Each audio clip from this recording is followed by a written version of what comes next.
Usually when we talk about reality, there's this fundamental expectation of solidity. Right, yeah. Like, think about the architecture of the room you're in right now as you listen to this.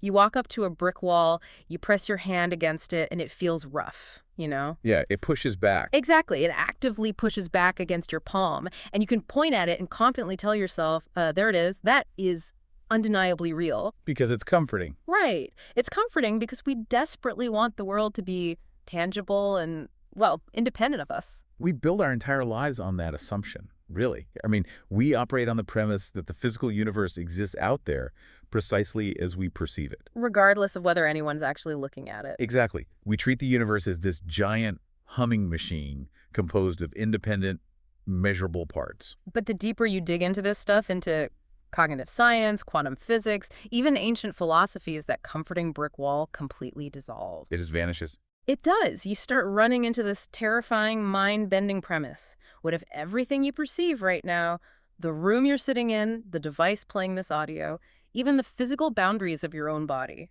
is actually a controlled hallucination? Or, to take it even a step further, what if reality is simply a glitch in a cosmic operating system? Okay, let's unpack this, because we have a massive stack of sources today, and the mission of this deep dive is to bridge these abstract quantum concepts with something incredibly real and terrifying. Right. And if reality is a simulation or a hallucination, then the way we've been interacting with the physical world is based on a massive misunderstanding of the rules. And nowhere is that misunderstanding more dangerous than in how we treat the human body, right? Oh, without a doubt. Yeah. Treating the body like a dumb mechanical machine isn't just a philosophical error anymore.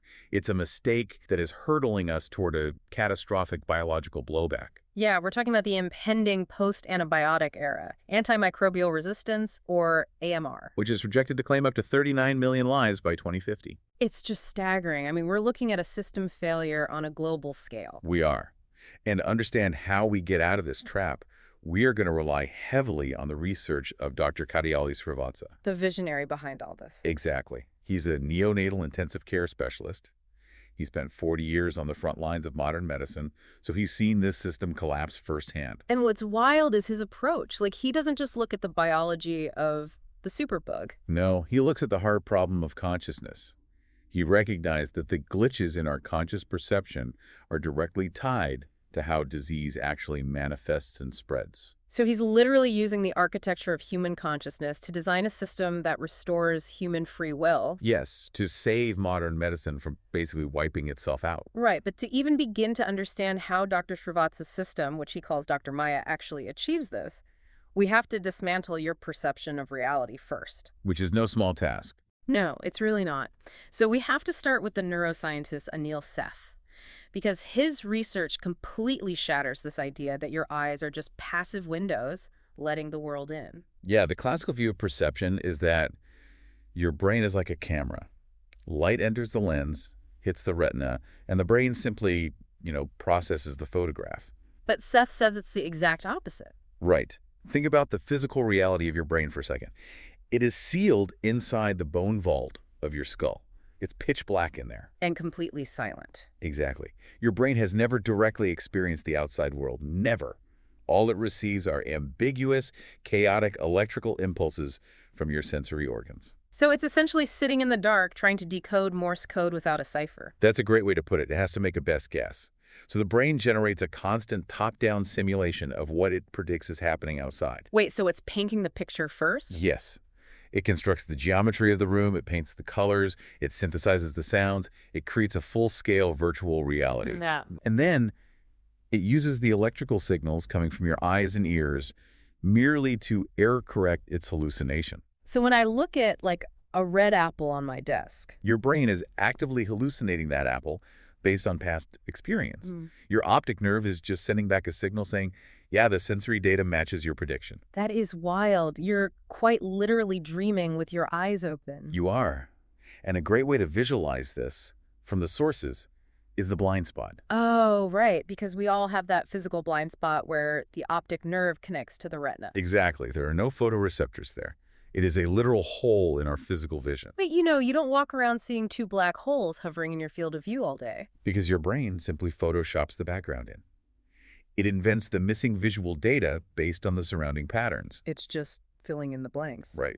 The brain is not a passive receiver. It is an active generator of your reality. And this neuroscientific fact leads us straight into a philosophical wall. The one science has been banging its head against for decades. Yes. David Chalmers' hard problem of consciousness. Let's break that down, because the distinction between the easy problems and the hard problem is really crucial here. So Chalmers introduced this framing in the mid-90s. The easy problems of consciousness, which, by the way, are not scientifically easy at all. Right, they're still incredibly complex. Yeah, but they involve mapping the mechanics. Like, we can put a person in an fMRI machine and watch the visual cortex light up when they look at that red apple. We can map the neural pathways. Exactly. We can explain the mechanism of how the brain processes the frequency of red light. But the hard problem is asking a completely different question. It asks why. Why does that mechanical firing of neurons feel like anything? Why is there subjective internal experience of redness? Why does it feel like something to be you? Right. Science can explain the entire mechanical chain of events, from the light hitting the retina to the neuron firing. But there is absolutely nothing in the laws of physics or chemistry that dictates that this mechanical process should produce an internal, subjective experience. Nothing at all. It's the gap between the machinery and the ghost in the machine. And because traditional materialistic science insists that the machinery creates the ghost, that matter generates consciousness, we start running into these massive, terrifying anomalies. The observer glitches. Yes, the observer glitches. I want to start with the phi anomaly because, honestly, understanding how this works fundamentally broke my brain. Well, the phi anomaly emerges from a framework called Integrated Information Theory, or IIT. It was developed by a neuroscientist named Giulio Tononi. And he was trying to solve a very practical medical mystery, wasn't he? He was. He wanted to know why consciousness vanishes when you fall into dreamless sleep, even though your neurons are still firing almost as actively as when you were awake. Like the brain is on, but the person is gone. Exactly. So Tononi proposed that consciousness isn't just about neurons firing. It's about how integrated the information is. Okay. He developed this highly complex mathematical formula to measure the degree of integration in any system. He called this value phi. Like the Greek letter. Right. And the higher the phi, the more conscious the system is. For a human being awake, the phi number is incredibly high. But in deep sleep. The integration breaks down, the brain fragments into isolated islands of activity, and the phi number drops. Which sounds, perfectly reasonable. A totally materialistic explanation for consciousness until someone decided to run the math on a computer. Yes. A theoretical computer scientist at MIT, Scott Aronson, took Tononi's formula and applied it to a simple theoretical grid of logic gates. We're talking about a basic two-dimensional expanding wall of electrical wire and logic gates, something totally inanimate. Completely dead hardware.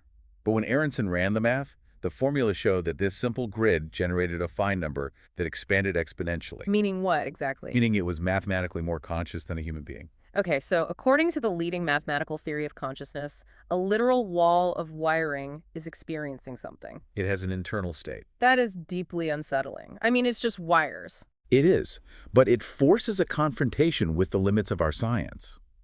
If the math says a piece of hardware is conscious, we either have the math wrong, or our fundamental definition of what can possess consciousness is terribly limited. And it gets even weirder and, frankly, more horrific when we look at the glitches in human hardware. I mean, the statistics on anesthesia awareness in the clinical sources are just pure nightmare fuel. Yeah, we call this the connected consciousness problem. Yeah. General anesthesia is the bedrock of modern surgery. It's supposed to be the absolute off switch, right? That's the idea. You administer the drugs, the patient goes under, they feel nothing, they remember nothing. But then there are these studies. Right. Researchers have conducted studies using something called the isolated forearm technique. Walk us through how that actually works in an operating room, because it's intense. So when a patient is put under general anesthesia, they're also given heavy paralytics so they don't move during the surgery. Makes sense. But in the isolated forearm technique, before the paralytic is injected, the doctors place a tourniquet tightly around the patient's arm. Okay, so they're blocking the blood flow to that arm. Exactly. This stops the paralytic drug from entering that specific arm, meaning the hand can still physically move. Got it. The patient is then given the full dose of anesthetics.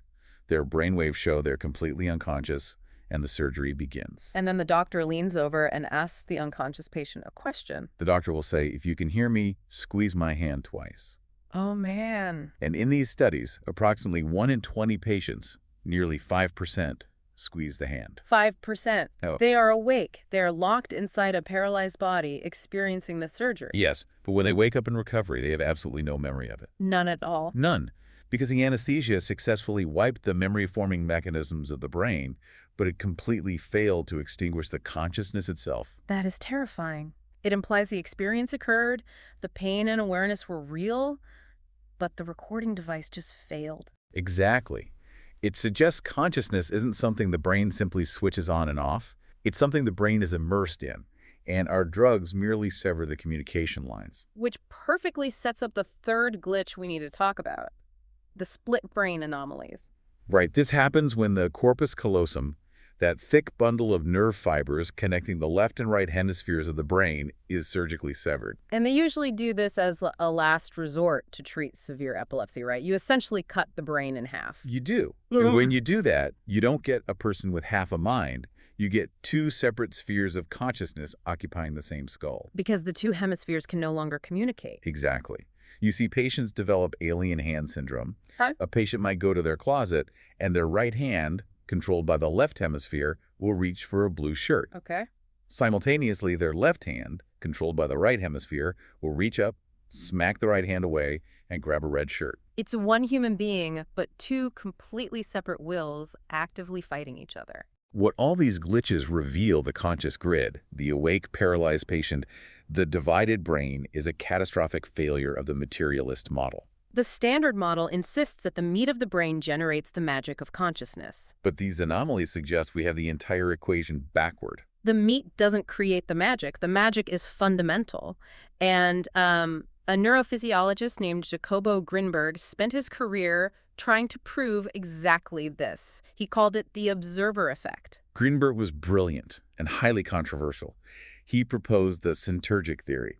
He argued that the universe is not a dead, empty void filled with mechanical parts. Right. Instead, the fundamental fabric of reality is an informational matrix, a continuous neuronal field of pure consciousness. So our brains aren't factories manufacturing consciousness out of dead matter. They're more like radio antennas. Antennas tuning into a frequency that already exists everywhere. Yeah. Grinberg actually conducted experiments on brain entanglement to prove this. How did he do that? He would take two people, have them meditate together to sync their brain waves, and then separate them into two different electromagnetically shielded rooms, Faraday cages.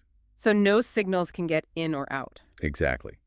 Then he would shine a bright flashing light into the eyes of one person, which naturally triggered a measurable electrical spike in their brain's visual cortex. And what happened to the person in the other room, sitting in the dark? The person in the dark room, with no sensory input whatsoever, simultaneously exhibited the exact same electrical spike in their brain. Their brain reacted to a light they never even saw. Grinberg argued this proved the brains were interacting through this fundamental field of consciousness. And this concept, by the way, maps flawlessly onto the ancient Vedic concept of Sat. Sat translates to pure existence, right? Pure existence, pure consciousness, the one without a second. It's the idea that the universe is a single, undivided ocean of awareness, and individual human minds are just temporary ripples on the surface of that ocean. And if you take that idea that consciousness is the foundational property of the universe rather than matter, you inevitably land on panpsychism. The idea that everything, down to an electron, has some minuscule flicker of experience. And if you scale panpsychism up to its logical extreme, you hit the simulation hypothesis. Which is no longer just dorm room philosophy, by the way. Serious physicists are actively looking for the boundaries of the simulation. Yeah, they're studying cosmic rays, right? Looking for a maximum energy limit, a cutoff point that would mathematically imply the universe operates on a discrete grid. They are literally looking for the pixels of reality to prove we're living in a computational substrate. Wait, hold on. I need to pause the physics lecture for a second because we need to ground this. Sure. If reality is a controlled hallucination generated by my brain, or if it's a VR simulation, or just a ripple in a cosmic ocean of consciousness, why does a bacterial infection feel so incredibly real? That is the big question. Right, because if I get a staph infection, it literally destroys my physical tissue. It causes sepsis. I can die. If it's all just a projection of the mind, why is the physical damage so undeniable and devastating? That is the exact transition point where Dr. Srivatsa's work bridges quantum philosophy with intensive care medicine. The physical damage of a superbug is absolutely real, and it kills, because we have fundamentally misunderstood the rules of the simulation. What do you mean? We are playing the game wrong. Because we adopted the materialist view, the view that reality is just dead matter. Modern medicine has spent the last century treating the human body purely as a mechanistic machine. Like a car with broken parts. Yes. When a bacterial invader enters the machine, the standard medical response is to drop a chemical bomb and antibiotic into the system to eradicate the invader. We completely ignored the conscious observer. We ignore the fact that the body is an incredibly complex, coherent ecosystem that responds to our state of mind. By fighting nature with brute force instead of aligning with its intelligence, we've triggered a catastrophic biological blowback. And that blowback has a name. Antimicrobial resistance, AMR. And when you read the epidemiological sources on this, it is genuinely terrifying. It is. We are rapidly approaching the post-antibiotic era. The projections indicate we could hit this wall by 2028 or 2030. That's like right around the corner. It's often referred to as the silent tsunami. The models predict that by 2050, AMR could kill 39 million people globally. 39 million. And you have to understand what a post-antibiotic world actually looks like. It's not just about struggling to cure pneumonia. It means the entire foundation of modern medicine crumbles. Because everything relies on them. Routine procedures that we consider perfectly safe today, cesarean sections, hip replacements, basic appendectomies, chemotherapy, they all become a game of Russian roulette. Because without antibiotics to prevent secondary infections, just opening the body up for surgery is almost a guaranteed death sentence. Exactly. Even something as mundane as getting a paper cut or scraping your knee while gardening could lead to an untreatable blood infection and amputation. We'd be regressing to a 19th century standard of mortality. Without a doubt.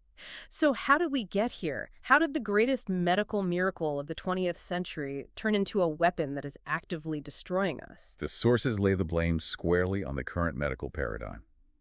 They argue it's entirely driven by fear, rigid protocols, and a complete loss of human agency. Dr. Srivatsa is unsparing in his critique of this system.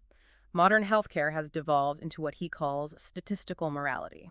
Doctors no longer encouraged to practice the art of medicine. They are forced to be biological accountants. They're terrified of litigation. If they miss a diagnosis, they get sued. So the entire system is built on safety netting. Which means treating every minor symptom as if it's a worst-case scenario. A patient walks into a clinic with a mild sore throat and a cough. Right. A deeply experienced doctor intuitively knows this is a viral infection. But the algorithm, the rigid diagnostic tree, dictates that to avoid any potential liability, the doctor must prescribe a broad-spectrum antibiotic. Just in case. Or simply to appease the patient and get them out of the waiting room within the allotted 7-minute consultation time. And this creates a vicious psychological cycle for the patient, doesn't it? You feel sick, you panic, you rush to the clinic, and you demand a pill. It induces what behavioral psychologists call learned helplessness. The medical system has systematically stripped patients of their agency. You're taught that you cannot possibly understand the signals your own body is sending you. You must surrender your free will to a white coat and a prescription pad.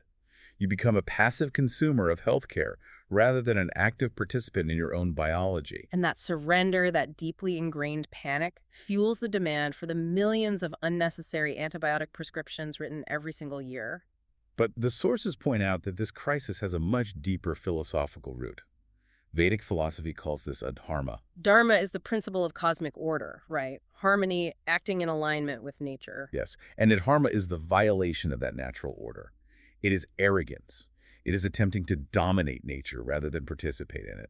There's a brilliant historical parallel drawn in the sources here, comparing our use of antibiotics to Marie and Pierre Curie's discovery of radium. It's an incredibly pertinent analogy.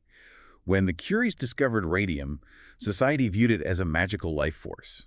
They didn't understand the mechanics of radioactivity. They just saw glowing energy. So corporations commercialized it. Of course. Hmm. They put radium in toothpaste to whiten teeth, in cosmetics to give women a radiant glow, and they even sold radioactive water called Radithor as a daily health tonic. Until people's jaws literally started falling off from horrific radiation poisoning. They were playing with fire without understanding the laws of combustion, and antibiotics are radium. Wow. When Alexander Fleming discovered penicillin, it was a genuine miracle. It saved millions of lives. But instead of using it as a precision tool, the medical industry commercialized it as a blunt instrument. We adopted a carpet bombing approach. We viewed the entire microbial world as an enemy that needed to be eradicated. We bought antibacterial soap for our hands, we pumped our livestock full of drugs, and we prescribed pills for every sniffle. The problem with carpet bombing is that you don't just kill the enemy, you destroy the infrastructure. Exactly. Science now recognizes that the human body is not an isolated machine, it is a biome.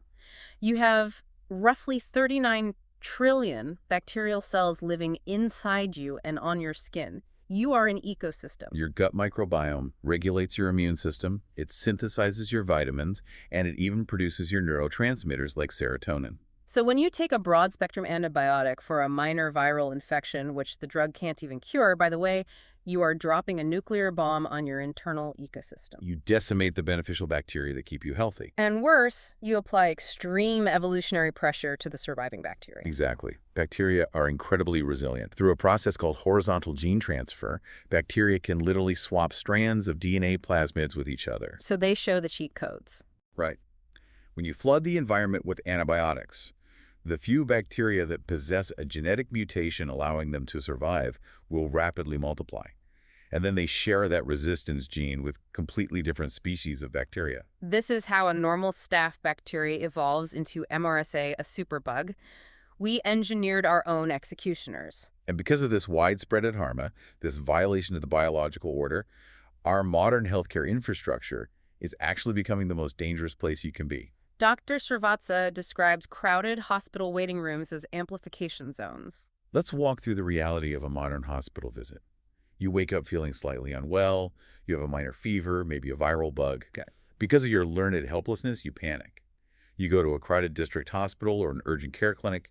You sit in an unventilated waiting room for 3 hours with 50 other sick people. Just breathing the air. You touch the armrests, you open the bathroom door, you breathe the recycled air. You're interacting with fomites, surfaces covered in pathogens. You walked into that clinic with a minor, self-limiting virus that your immune system could have handled with rest and hydration. But because you went to the amplification zone, you leave carrying 3 new, highly resistant superbugs. That you acquired simply from sitting in the chair. The very institution designed to heal you has become the primary vector of your destruction. Okay, so this is the terrifying reality. The protocol-heavy, doctor-centric system is collapsing under its own weight. Hospitals are becoming superbug breeding grounds. The antibiotics are failing. It's grim. But we can't just abandon medicine. We can't just tell people to tough it out when they're suffering. How do we actually fix this? We have to completely change the paradigm of how we approach symptoms. Yeah. We have to move away from rigid algorithms and revive something that has been largely beaten out of the medical profession. True clinical reasoning and intuitive observational triage. The Pearson nursing text we reviewed goes into great detail about this. Clinical reasoning is not just following a flowchart on a screen. Not at all. The Pearson text defines clinical reasoning as a complex, iterative cognitive process. It requires critical thinking, creativity, reflection, and intuition. An algorithm says, if A, then B. But clinical reasoning requires a practitioner to analyze a dynamic, unfolding situation. You have to adapt to subtle, nonverbal cues from the patient and recognize complex patterns that do not neatly fit into a box. It's an art form that requires intellectual humility. The sources draw a fascinating line connecting this concept of clinical reasoning back to historical giants of medicine. Florence Nightingale is a prime example. Nightingale's legacy is often reduced to just washing hands, but her philosophy was much deeper. Right, during the Crimean War. She arrived at the Scutari Hospital and realized that the medical interventions weren't saving the soldiers. The horrific, unsanitary environment was killing them. So her entire approach wasn't about aggressive, invasive treatment. It was about manipulating the environment, ensuring clean air, pure water, sunlight, and proper nutrition. She recognized that if you create the optimal conditions, The body's pure potentiality to heal takes over. She worked with nature's intelligence instead of trying to play God. Exactly. And the sources also point to Charaka, the ancient Ayurvedic sage from India in the 2nd century BCE. Charaka didn't view illness as an isolated mechanical failure. He viewed it as a disruption of balance. He focused entirely on deep observation of the patient within their environment. And Dr. Srivatsa is actively reviving this deep clinical reasoning, but he's applying it to something far more subtle than just physical symptoms. This is where we get into what Dr. Srivatsa calls the Zeta-9 phenomenon. I have to admit, when I first read this, it sounded a bit like science fiction. Right. But it is grounded in decades of his clinical observation in intensive care units. Srivatsa observed that the human body signals illness long before macroscopic physical symptoms, like a high fever, a rash, or a severe cough, ever appear. It signals distress through what he calls quantum anticipation. These are imperceptible microtremors, incredibly subtle vibrational and electromagnetic changes in the cellular field. Wait, let's connect this back to the glitches of consciousness we discussed in Section 1. Okay. If Grinberg is right and consciousness is a fundamental field, then our bodies aren't just meat machines reacting to chemicals. They are, as the sources phrase it, quantum seismographs. That is the exact mechanism. Your body, via the vagus nerve and the autonomic nervous system, is constantly reading the energetic and biological environment. It is a highly sensitive antenna. And here is the absolute critical point of Dr. Srivatsa's philosophy. When we succumb to fear, when we panic about a symptom because of our learned helplessness, we shatter our own biological coherence. We disrupt the seismograph. Fear acts as static on the radio dial. It scrambles the signal. The Bhagavad Gita addresses this psychological dynamic directly with the concept of dashta, which translates to the state of the witness. The ability to observe a crisis without getting tangled up in the emotional chaos of it. Precisely. When a biological stressor hits you, a virus, an injury, if you merge with the emotion, if you become the panic, your nervous system fragments. Your body floods with cortisol and adrenaline, which suppresses your immune system. But if you can adopt the dashta state, if you can observe the symptom neutrally as a witness, you maintain your biological coherence. And modern neuroscience maps this perfectly. You're talking about Matthew Lieberman's fMRI studies on effect labeling at UCLA. Yes. Lieberman put subjects in an fMRI machine and showed them terrifying images to activate the amygdala, the brain's primal fear center. When the amygdala fires, rational thought shuts down. You go into fight or flight mode. But Lieberman found that if the subject simply assigned a word to their emotion, if they said, "I notice I'm feeling anxiety," or "I am experiencing fear," the act of labeling, of witnessing, instantly reduced the electrical activity in the amygdala. And it activated the prefrontal cortex, the rational executive part of the brain. It literally reroutes the blood flow in your brain. Observing a symptom without becoming terrified of it turns on your higher cognition. But it does more than just calm your mind. When you shift from panic to observation, you change the rhythm of your heart. Yeah. You create a state of coherence between the heart and the brain at a very specific frequency, 0.1 hertz. Why 0.1 hertz? 0.1 hertz is the resonant frequency of the human cardiovascular system. When your heart rate variability syncs to this frequency, your autonomic nervous system aligns. The sympathetic fight or flight and parasympathetic rest and digest branches balance perfectly. In this state of quantum coherence, your immune system functions at absolute peak optimization. Coherence heals. Yeah. Chaos and fear make you vulnerable to the superbugs. Here's where it gets really interesting, because there's a massive logistical hurdle here. Right. How do you actually get people into this coherent state? To read these subtle Zeta-9 signals, to help a panicked patient maintain that 0.1 hertz coherence and avoid running to a crowded hospital to demand an antibiotic. Dr. Srivatsa didn't tell everyone to go meditate in a cave. No, he looked forward to technology. Yeah. He looked to artificial intelligence, but a radically different architecture of AI.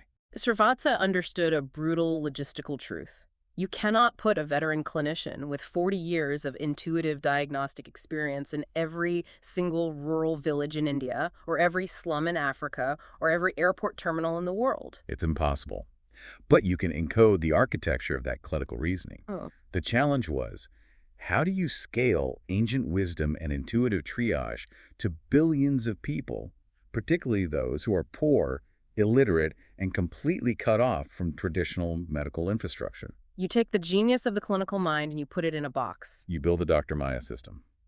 Let's break down how this actually works, starting with the hardware, the Prima kiosk. Because you can't just drop an iPad in a rural village with no electricity and expect it to save lives. The engineering of this machine is essential to its mission. The Prima kiosk is designed for the harsh reality of the developing world and, frankly, for a future where centralized infrastructure might completely fail. It's a ruggedized, decentralized unit.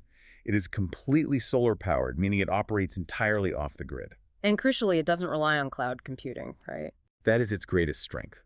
It uses what is called distributed intelligence, or edge computing. The massive AI brain of the Dr. Maya system doesn't live on a server farm in California. It lives on the local motherboard of the kiosk itself. It requires zero internet connectivity to perform life-saving triage. If the cellular networks go down, if the Wi-Fi crashes during a natural disaster, the Prima kiosk still works flawlessly. It brings expert-level intensive care clinical reasoning directly to the most isolated populations on Earth. It features a 21-inch interactive touchscreen and an HD dermatological camera. But the hardware is just the delivery mechanism. The true revolution is the software running it. The call-in system, cognitive-assisted life-saving medical triage. It operates on a very specific color-coded logic. The simplicity is brilliant.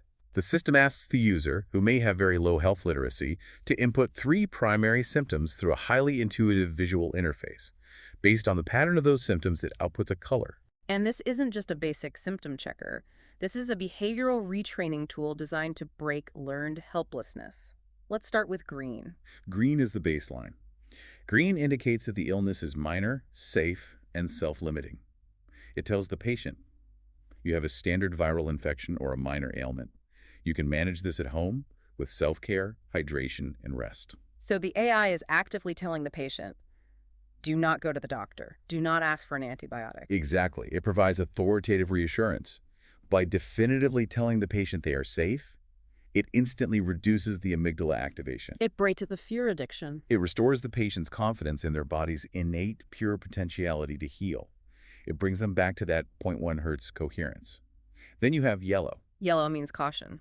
Yellow suggests intermediate risk. It means you might need an intervention, but you do not need an emergency room.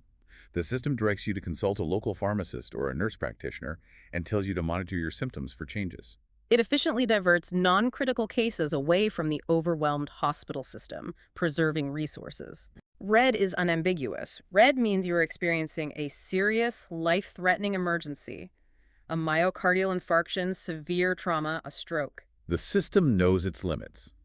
It knows when immediate physical allopathic intervention is non-negotiable, and it tells you to seek hospital help immediately. But the real genius of the Kellam logic, the feature that the sources highlight as a global game changer, is blue. Blue is the masterstroke. Blue is the ultimate pandemic firewall. How does it work? Blue indicates a high-level infectious threat.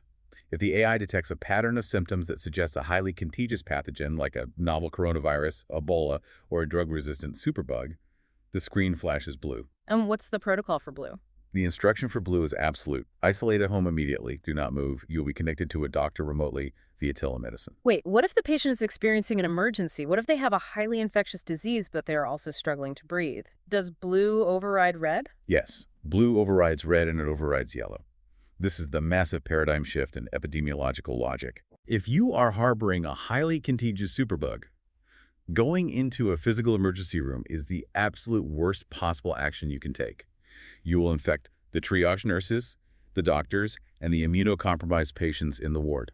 By identifying the infectious patient before they ever cross the threshold of a clinic, the Dr. Maya system prevents the hospital from collapsing into an amplification zone. It breaks the chain of transmission at the source. It keeps the demon out of the temple. And because these Prima kiosks are decentralized and scattered across rural areas and transport hubs, they network together to act as a massive, real-time, global surveillance system. Exactly.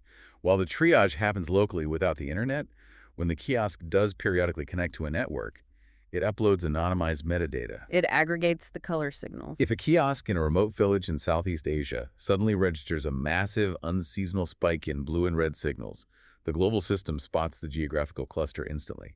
It provides real-time heat maps of emerging diseases. It can alert global health authorities to a novel outbreak weeks before the local hospitals realize they are overwhelmed and months before official reports are filed. It is early warning on a population scale. Okay, I have to jump in here and push back. Sure, go ahead. Because we spent a huge chunk of Section 2 tearing apart modern medicine for being rigid, algorithmic, and reliant on box-ticking diagnostic trees. But wait a minute. Isn't artificial intelligence, by its very definition, just a massive, complex algorithm? It's a fair question. How is Dr. Maya not just the ultimate silicon version of the box-ticking exercise we just condemned? It is a critical distinction to make, and it comes down to the architecture of the code. Traditional medical algorithms, the ones causing the problems, are linear diagnostic trees. They use if-then logic. If symptom X is present, then diagnose disease Y, then prescribe drug Z. Exactly. They are rigid, and their ultimate goal is to apply a label so a chemical can be dispensed. Dr. Maya does not do this. Dr. Maya is a cognitive agent powered by neural networks. How does a neural network change the medical outcome? A neural network mimics the pattern recognition capabilities of the human brain. Dr. Maya does not attempt to diagnose you with Staphylococcus aureus or influenza A. It focuses entirely on risk stratification and triage flow. Okay. It looks at the holistic story of your symptoms, recognizing complex, nonlinear patterns. It doesn't treat each symptom as an isolated data point to plug into an equation. It evaluates the relationships between the symptoms. Just like an experienced triage nurse who can look at a patient's posture, skin tone, and breathing rate and intuitively know if they are crashing or just anxious. So it's not dispensing a cure. It's directing traffic based on risk. Precisely. It is designed to manage biological risk and direct flow. And while the technological brilliance of the AI is astounding, the true genius of Dr. Srivatsa's vision is the psychological impact the machine has on the human interacting with it. It uses technology to restore the very thing that modern algorithmic medicine stripped away. Which brings us to the ultimate goal of the Dr. Maya project, and our final major theme: restoring human free will, reestablishing Dharma, and returning the observer to a state of cosmic coherence. Dr. Maya fundamentally inverts the power dynamic of healthcare. It shifts the entire paradigm from a doctor-centered model, which relies on authority, gatekeeping, and patient dependency, to a patient-centered approach built on radical empowerment. It democratizes medical intelligence. It takes the knowledge hoarded by institutions and gives it freely to the individual. It gives the poorest, most isolated person on the planet the exact same triage capability as a senior intensive care specialist.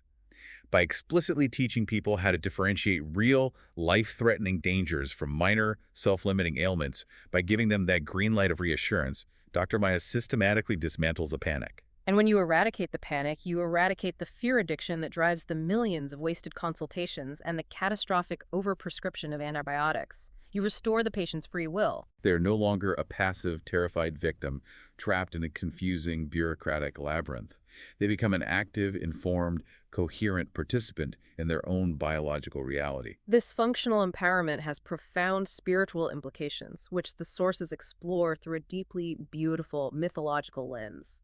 To fully grasp the magnitude of what Dr. Srivatsa is attempting, we have to look at his personal lineage.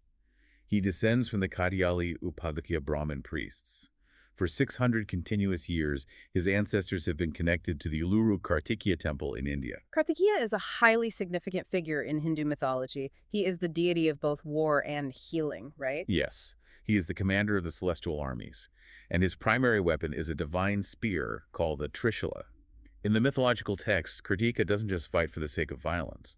He uses the Trishula with absolute precision to destroy the specific demons, the asuras, that threaten the cosmic order. His purpose is to maintain Dharma. And the sources use this ancient mythology as a direct structural metaphor for the modern antimicrobial crisis. It is a flawless metaphor. In this framework, the broad-spectrum antibiotic is a clumsy, man-made, destructive weapon. It is a carpet bomb. When you use it, you might destroy the pathogen, but you annihilate the surrounding ecosystem, the microbiome. You create massive collateral damage. You violate the natural biological order. The antibiotic, used indiscriminately, is a dharma. And the superbugs, the MRSA, the untreatable infections, they are the demons rising out of the ashes, spawned entirely by the chaos and biological pressure we created. Exactly. The superbug is the physical, biological manifestation of a dharma. It is nature's violent correction to our arrogance. Dr. Maya, in this context, is designed to be the modern technological equivalent of Kartikeya's Trishula. It is a weapon of absolute focused precision. Because it targets only what actually needs to be treated. It isolates the blue infectious threat without dropping a chemical bomb on the entire population. It preserves the microbiome. It maintains the cosmic and biological order.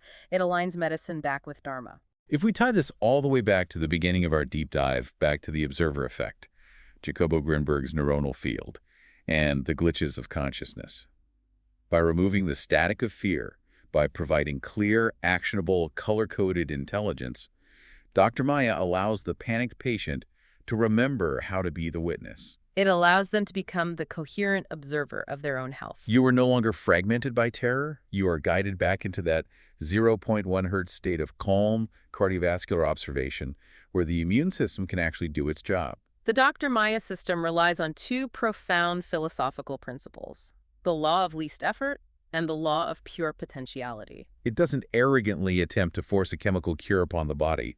Instead, it directs the patient to the optimal environment, whether that's resting at home with a green signal or isolating with a blue so that the body's innate evolutionary intelligence can heal itself. It works with the immense power of nature rather than treating nature as a battlefield to be conquered. So what does this all mean for us? Let's take a deep breath and synthesize this incredible, sprawling journey we've been on today. Yeah, we started out in the highly abstract realms of cognitive neuroscience and quantum physics. We explored the unsettling reality that our daily perception, the solid walls, the vibrant colors, the boundaries of our very bodies might just be a predictive hallucination, a localized construct of a much larger fundamental consciousness.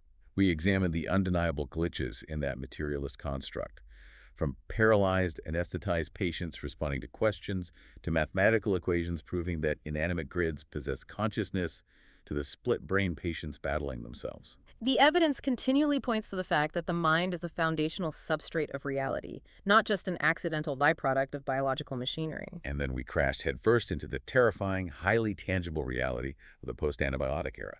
We saw exactly what happens when a global medical system operates in denial of that consciousness. Driven by fear, profit, and mechanistic algorithms, we treated the miraculous ecosystem of the human body like a dumb engine block. We carpet-bombed our internal biomes with antibiotics, committing biological dharma, and actively breeding the superbug demons that are now poised to claim 39 million lives by 2050. But out of that impending collapse, we discovered a profound solution that marries ancient Vedic wisdom with futuristic edge computing. Dr. Srivatsa's Dr. Maya system isn't just a rugged, solar-powered kiosk. It is a cognitive architecture that uses intuitive, color-coded logic to perform precision triage. It creates a pandemic firewall, preventing our hospitals from devolving into deadly amplification zones by catching and isolating the infectious threats before they ever walk through the sliding glass doors. But most importantly, on an individual level, it cures our fear addiction. It democratizes life-saving knowledge, breaking the cycle of learned helplessness, restoring our agency and our free will so our biological seismographs can return to coherence. Which brings us to a final, almost staggering realization about our place in this universe. If the hard problem of consciousness is solved by understanding that awareness is fundamental, if the observer effect truly shapes physical reality, then the universe is not a cold, dead, mechanical void, indifferent to our suffering. The sources leave us with this wild, deeply provocative concept to mull over. It is the idea that we are all, essentially, players in a vast, incredibly immersive virtual reality game. But upon logging into the game, upon being born, we voluntarily forgot our true nature. We became completely helplessly lost in the simulation. We started believing that we were merely the fragile, vulnerable characters on the screen, entirely at the mercy of chaotic biological rules. We forgot that we were the ones holding the controller. The universe, according to the synthesis of physics and Vedic philosophy, is nothing more than a giant multidimensional mirror.